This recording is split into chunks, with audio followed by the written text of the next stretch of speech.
Higher secondary fees വർധനവിനെതിരെയായിരുന്നു KSU പ്രവർത്തകരുടെ പ്രതിഷേധം.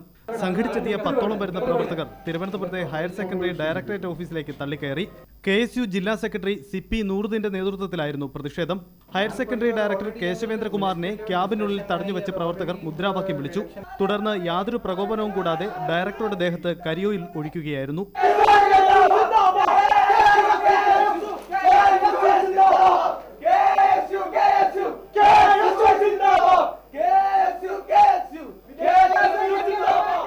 പ്രതിഷേധക്കാരെ ഓടിയെത്തിയ ജീവനക്കാർ പിന്തിരിപ്പിക്കാൻ ശ്രമിച്ചെങ്കിലും KSU പ്രവർത്തകർ അരമണിക്കൂറോളം ഡയറക്ടറെ തടഞ്ഞുവെച്ച് മുദ്രാവാക്യം വിളിച്ചു. തുടർന്ന് പോലീസ് എത്തിയാണ് പ്രവർത്തകരെ കസ്റ്റഡിയിലെടുത്തത്.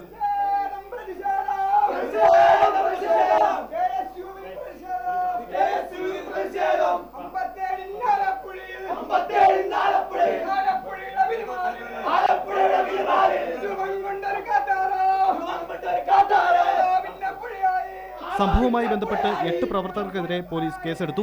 KSU പ്രവർത്തകരുടെ നടപടിക്കെതിരെ പ്രതിഷേധവും ശക്തമാവുകയാണ്. കരിയോയിൽ പ്രയോഗം KSUവിന്റെ സമരരീതിയല്ലെന്നും പ്രവർത്തകരെ സസ്പെൻഡ് ചെയ്തതായും KSU സംസ്ഥാന പ്രസിഡന്റ് VS ജോയി അറിയിച്ചു. കുറ്റക്കാർക്കെതിരെ കർശന നടപടിയെടുക്കുമെന്ന് ആഭ്യന്തരമന്ത്രി തിരുവഞ്ചൂർ രാധാകൃഷ്ണൻ അറിയിച്ചു.